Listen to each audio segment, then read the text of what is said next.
Rien de nouveau sous le soleil, messieurs de la maréchaussée. On a tué 4 Romains et 5 Carthaginois.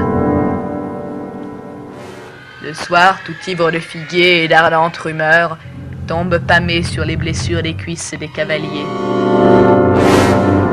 Et dans l'air du couchant, des anges noirs volaient, des anges aux longues tresses et au cœur d'huile sacrée.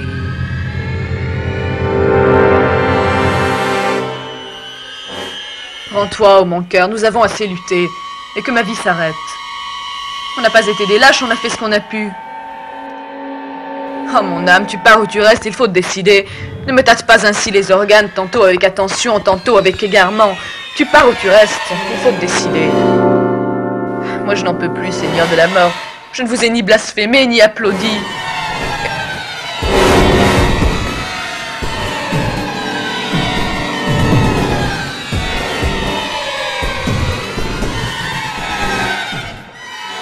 Dans ma nuit, j'assiège mon roi. Je me lève progressivement et je lui tords le cou.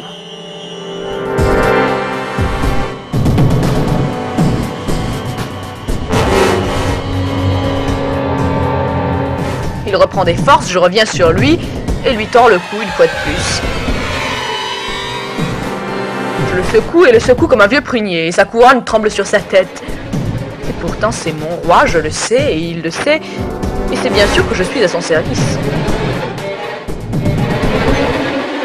Cependant, dans la nuit, la passion de mes mains l'étrangle sans répit. Point de lâcheté pourtant. J'arrive les mains nues et je serre son cou de roi. Et c'est mon roi que j'étrangle vainement depuis si longtemps, dans le secret de ma petite chambre. Sa face d'abord bleuie, après peu de temps redevient naturelle, et sa tête se relève chaque nuit, chaque nuit. Dans le secret de ma petite chambre, je pète à la figure de mon roi. Ensuite, j'éclate de rire. Il essaye de montrer un front serein et lavé de toute injure.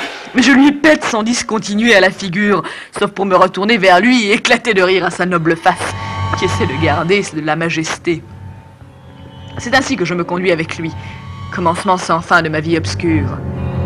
Et maintenant, je le renverse par terre et m'assieds sur sa figure. Son auguste figure disparaît. Mes pantalons rudes, aux taches d'huile et mon derrière, puisqu'enfin c'est son nom, se tiennent sans embarras sur cette face faite pour régner. Je ne me gêne pas, non, pour me tourner à gauche et à droite quand il me plaît, et plus même sans m'occuper de ses yeux ou de son nez qui pourraient être dans le chemin. Je m'en vais qu'une fois lassé d'être assis. Et si je me retourne, sa face imperturbable règne toujours. Je le gifle, je le mouche ensuite par dérision comme un enfant. Cependant, il est bien évident que c'est lui le roi et moi son sujet, son unique sujet. Je le couvre de déchets de cuisine et d'ordures, je lui casse la vaisselle dans les jambes, je lui bourre les oreilles de basses et pertinentes injures, pour bien l'atteindre à la fois profondément et honteusement, de calomnies à la napolitaine particulièrement crasseuses et circonstanciées, dont le seul énoncé est une souillure dont on ne peut plus se défaire, habit ignoble fait sur mesure, le purin vraiment de l'existence. Il ne peut pas déguerpir pour de bon. Il doit absolument m'imposer sa maudite présence royale. Il est revenu, il est là, il est toujours là. Il ne peut pas déguerpir pour de bon. Il doit absolument m'imposer sa maudite présence royale.